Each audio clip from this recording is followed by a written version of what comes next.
Hi again, everybody. Welcome to On the Call. I'm Jeff Rimmer, and a pleasure to be joined today by a guy that we've been friends with for a long, long time. He is a Major League Baseball voice. He's worked for the Red Sox. He and I worked together with the Orioles and WBAL Radio in Baltimore. And of course, on Sunday nights, you know him well as the longtime voice of Sunday Night Baseball alongside Joe Morgan, but now for several years, the voice of the San Francisco Giants. Jon Miller, welcome to On the Call. Yeah, thanks, Jeff. And I wish I was at a ballpark somewhere, and I know you wish that you just finished up or were in the middle of the Stanley Cup playoffs. So you at least may actually get your wish here sooner rather than later. Well, what about baseball, though? I understand the Major League Baseball owners have made another proposal to the players, a 76-game schedule, and talk of increasing the number of teams in the playoffs. Right now, they're waiting to hear back from the PA. Well, the people say, man, they're arguing and they're at war with each other and so on and so forth. And, when you're a baseball fan, it is discouraging. I think unlike hockey and basketball, the difference, number one, is that the season has not started. The players have not been paid anything so far, although they made some kind of a deal back in March where they got paid a little bit to help make ends meet for a while. But, the NHL and the NBA, they've already almost finished their regular season. The players have been paid almost all of their money. So they're arguing because there's a lot of money at stake. And of course, the big issue for the owners is simply that there's no revenue in terms of the actual ticket sales, ballpark sales, parking, food, concessions, and probably won't be. So that's the big discussion. And it's a difficult discussion because it involves lots and lots of money. So anyway, so we'll see how it turns out. But as a fan, I certainly could understand it is discouraging. It's like, hey, we all have some problems right now. So let's get it figured out and let's play ball. And that is, let's face it, whether it's the NHL, the NBA, the NFL, Major League Baseball, we're all there as an entertainment. And these are difficult times and people need a little bit of entertainment right now. So for the guys involved in it, for the people who are directly involved in these sports, it's a living, it's an industry, it's how you make your living. But the actual nature of the industry is for fun for the rest of us. And all of this kind of stuff is just not fun. Although I will say I've become a big fan of the Lotte Giants of the KBO, although I have to stay up really late at night to see any of those games from over there. But at least there is a little bit of baseball and no fans in the stands over there either. What's your gut feeling? Are we going to see baseball here in the weeks to come? Oh, absolutely. And I think the commissioner actually, it's kind of come out that he can just start the season. The agreement they made back in March gives him the power to say how many games and when they're starting. And so that's the issue right now as to how many games and how will the players be compensated for that. So I think they'll definitely play. Whether they'll play starting in early July or late July, or who knows. But the sooner the better, as far as I'm concerned. I mean, my whole lifetime and all of our lifetimes, there's always been baseball this time of year, and not just this time of year, but every day. Baseball is a game that gets played every day, and to not have it, not even to be able to check a box score, or how did my team do last night, or did my guys hit any home runs? Who's leading the league in hitting? All those kind of things that make baseball kind of fun and a nice pastime on a daily basis are not there, and that's hard to get used to when it's been your whole life that it's been there. Well, you've said it a couple of times as a baseball fan. As a baseball fan, how do you feel about the expanded playoff thoughts and as many as 16 teams in the postseason? Well, I think these are extraordinary times. I guess the NHL, you and I were talking before we went on, they're going to go right to the playoffs, right? And it's going to be more teams than normal in those playoffs as well. That's the whole point right now.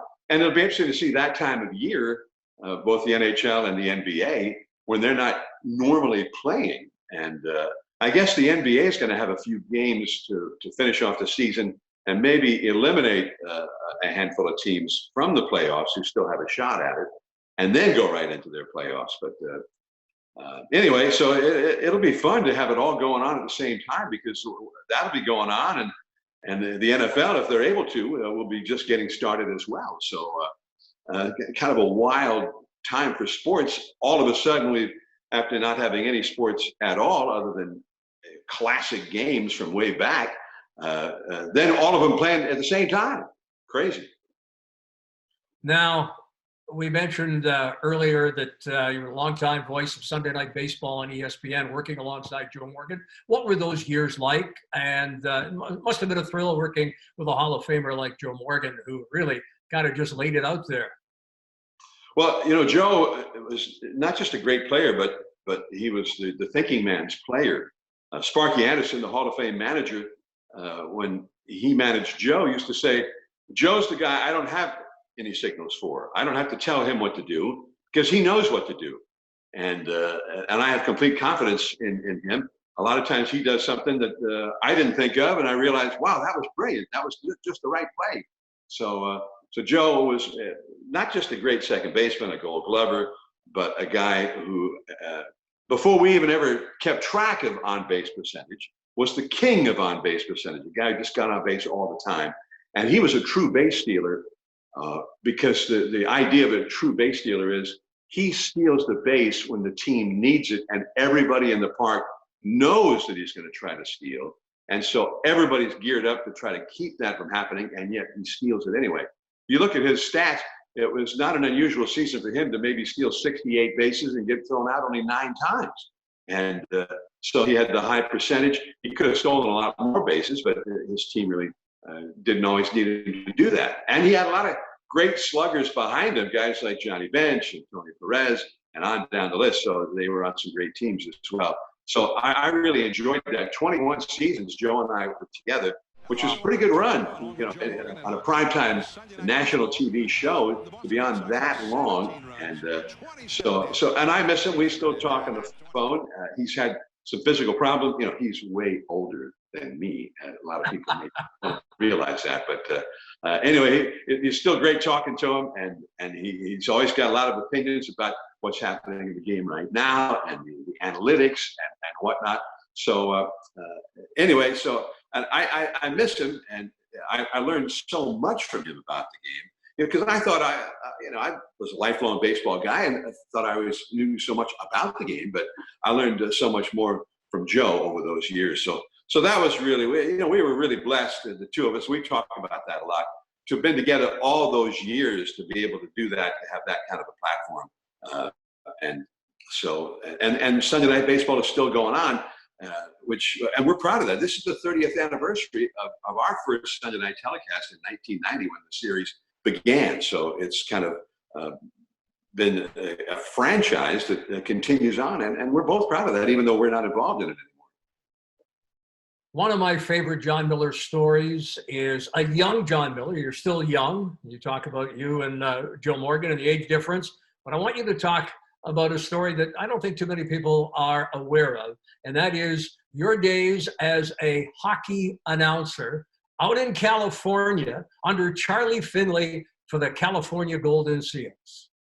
Yeah, Charlie Finley was sort of notorious as the owner of the Oakland Athletics. He had a lot of success. Those teams won 3 straight championships. And my first baseball broadcasting job was with the Oakland Athletics. I was hired by Charlie Finley back in 1974. But before that, before I had any connection with him at all, I was at a small town TV station in Santa Rosa, north of the Golden Gate Bridge by about 50 miles, just a small town TV station. And I had this bright idea that he was the owner of the Seals of the NHL, an expansion team when the league expanded back in the 60s. And he owned the team, and nobody was televising the games. So I sent him a letter just on my own. I didn't talk to the station management or the ownership about it. I just sent him a letter and said, "Hey, I know you're not doing the games. I'm the sports director here at Channel 50 in Santa Rosa. How about us? We'll do the games." And I didn't really expect that anything would come of it. But then all of a sudden he calls me.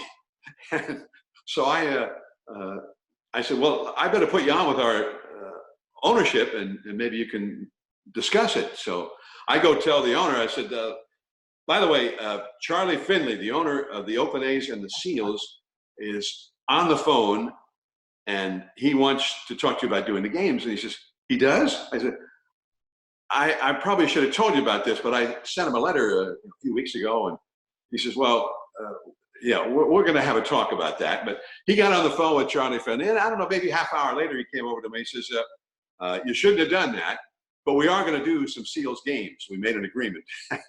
And so there, I was 20 years old, and I think I turned 21 maybe the week before or the week after my first telecast. It was the year of the World Hockey Association. Remember that? Oh, absolutely. They came in, and the Seals had lost almost all of their best players to that league. They were an up-and-coming team, and all of a sudden, most of their guys left the team for more money with the other league. Also, it was an expansion year in the NHL. The New York Islanders and the Atlanta Flames, not the Calgary Flames, but first they were the Atlanta Flames. They came into the league, and I had the distinction, Jeff, of doing the first ever wins in the respective histories of the Flames and then of the Islanders, both on Wednesday evenings at the Oakland Coliseum Arena early in the season. And nobody was at the arena. There were 2,200 people in attendance when they played the Flames. The Flames beat them, their first win. And the next Wednesday, 1,900 paid admissions. And the New York Islanders won their first game. So they were not very good. They won 16 games all told for the whole season. And that included finishing the year with a 4-game winning streak. So, but they had some good players. A guy named Reggie Leach, remember him, who Yes. The big scorer with the Flyers later on, Ivan Boldarev, or Ivan Boldarev, I guess he said it. Craig Patrick, who later became a general manager, and I think might have even coached the Rangers for a while. Joey Johnston was one of their top scorers. Anyway, so they had some good players nonetheless. Gilles Malache was the goaltender, and he was a good one. I did have, in my very first telecast, they said, during a little break in the action, they said something to me in the little talkback, in your earphone. They said, hey, we just want to let you know, we're very impressed. We know you've never done a hockey game before, but you sound like you've been doing it for years. And I was like, oh, thank you so much. Yeah. And so then, almost as if to prove them wrong, they got back to action, and I had a guy overskating the puck, only I didn't say puck. And in baseball, you can fluff like that. You say, and he drops the fall or the ball. You just correct it and you move on. A little more difficult in hockey, and I always have a lot of respect for you hockey guys, Jeff, because that was the main takeaway for me in my first hockey telecast, to call the puck and it. So he overskates it, and the referee steps between them here for the face-off, and he drops it. So anyway, that was the one little sore spot for me in my very first hockey telecast. So you didn't think in terms of maybe continuing your hockey broadcasting career, and you kind of stuck to baseball, your first love? I tried to parlay that. I had just turned 21. We did some games. They ended up tying the New York Rangers. Remember, the Rangers at that time had the gag line, the goal to game line, with Jean Rattel and Raj Gilbert and those guys, and Brad Park. And they tied the Rangers, which was a great night, a big crowd at the Coliseum. We only did home games, by the way. And we didn't even do them live. We drove our remote truck down there from Santa Rosa, set up, taped the game, and then drove back to Santa Rosa, and we ran it the next night. That's the way we did it, big league hockey. The Boston Bruins, when they had Bobby Orr and Phil Esposito, they were a great team. Derek Sanderson, and they tied the Bruins. We had a Montreal Canadiens game. So we did some really cool games with some good crowds. And really the best the Seals did against any of those teams was get a tie. But that was pretty good. We took it. And then, I don't know, around New Year's, we did a few games. And then the ownership said, there doesn't seem to be that big of a market up here for the games being played a day later and whatnot. So that was the end of it. And I didn't realize it was the end of my hockey career. I did try to get some hockey jobs later on with my tapes, but not much interest there. I used as a reference, by the way, the cartoonist Charles Schultz, the guy who drew Peanuts. Right. Because he lived in Santa Rosa and he opened his own ice rink. He was a huge hockey fan. And he built his own ice rink so he'd have a place to play hockey. And his daughters were into figure skating. They'd go in and have with their coaches early in the mornings and whatnot. And I used to go skating there. It's really kind of where I learned how to skate. But and we didn't do hockey games there. Our TV station, in the summertime, they had a game called broom ball. Do you ever play broom ball, Jeff? Oh, yeah, a few times. And it's like in Canada, I think they call it shinny, and or up in Saskatchewan or someplace. I was there for the province-wide shinny tournament. Oh, really? And anyway, they played it basically played it on tennis shoes with brooms and a little ball, an official broom ball. And so in my mind, I was the greatest broom ball play-by-play man in history, and maybe the only one. Well, and don't blush here. I have stated this many, many times. Our friendship goes back, as I stated earlier, a long, long time. My favorite all-time baseball broadcaster is Jon Miller. And it's not just for calling the game. It's the entertainment that you bring. It's the fan in you that really comes out while you call a game. But as well, there's nobody in baseball that can do voices like Jon Miller. And we can be sitting there on a Sunday evening outside barbecuing and listening to a ball game. And there's Jon Miller on the radio doing Vin Scully. Can't let you go without a little Vin Scully. Well, it's interesting because Vinny was my all-time favorite. And I think if you were to take a poll, most people would agree that the greatest baseball broadcaster there ever was Vin Scully. And I grew up in the San Francisco Bay Area, and the Giants were my team, and of course the Dodgers were the arch rival. The Dodgers were at a very powerful station. Back in those days in the 60s, the games were really only on the radio. The only games that the Giants televised were the games they played in LA, and the same for the Dodgers. They only televised the games from San Francisco. Otherwise, it was a radio game. And the two teams were always in a pennant race with each other. And so the Giants played mostly day games when they were home. And oftentimes at nighttime, I knew how the Giants game turned out. I tuned in the Dodger game. And so I listened to Vin Scully a lot. And I didn't really realize as a kid, as a partisan Giants fan, how great he was. Russ Hodges was the legendary voice of the Giants. Lon Simmons was his partner. They were both Hall of Fame broadcasters.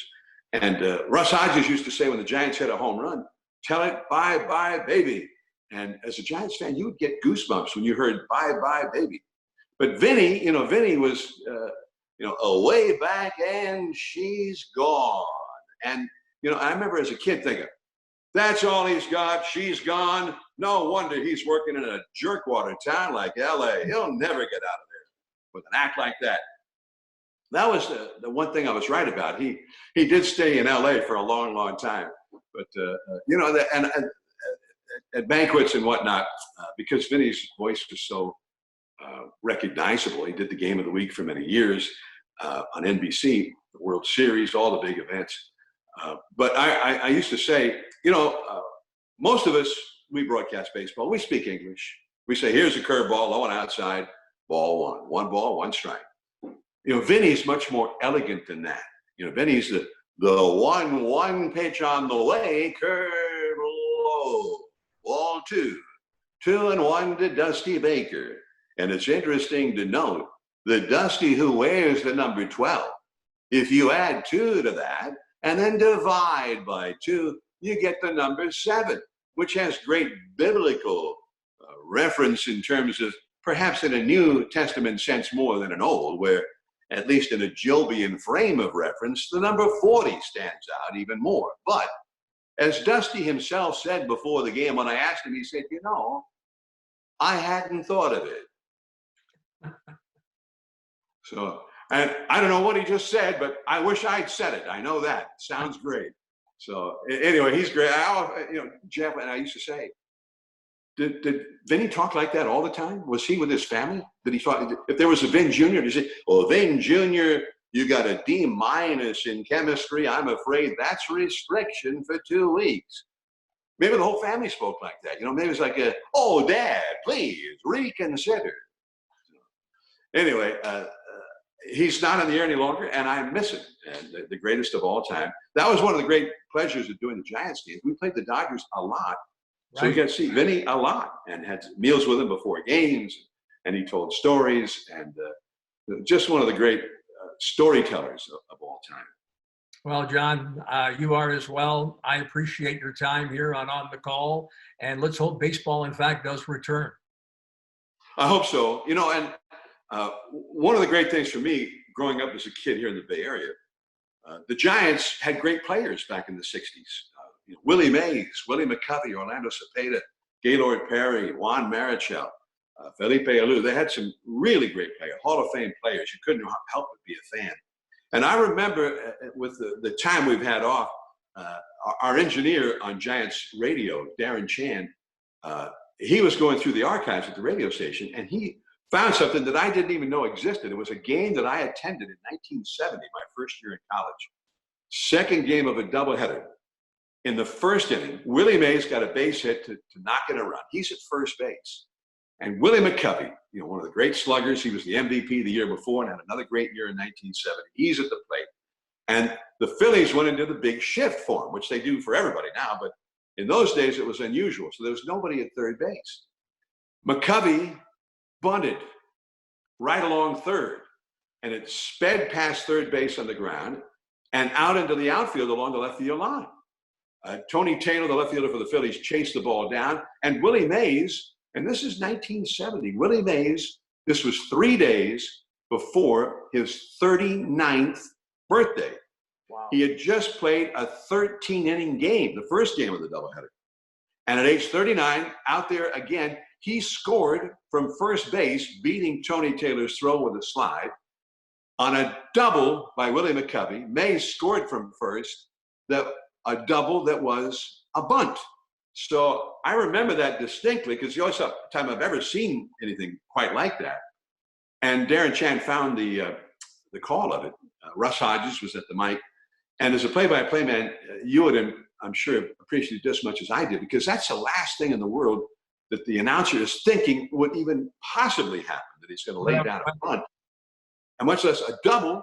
And he called it beautifully and showed why he was a Hall of Famer. So anyway, those are the kind of things we miss about the game now. I know those that are tuning in will join me in hoping as well that you're back in the booth and there's baseball in America as it should be in the summer. I hope so. I've been practicing. I'm going to go with this line this year. Tell me what you think. Low, ball one. Perfect. If it applies, yeah. And another one I've been really tinkering with. See what you think. Line drive, foul. Excellent. Oh, Excellent. Keep working on it. Perfection is around the corner. About the time baseball returns. Line drive, foul. Okay, it's a work in progress, but hopefully by then, yeah. The one and only Jon Miller joining us here on the Call, presented by Byers.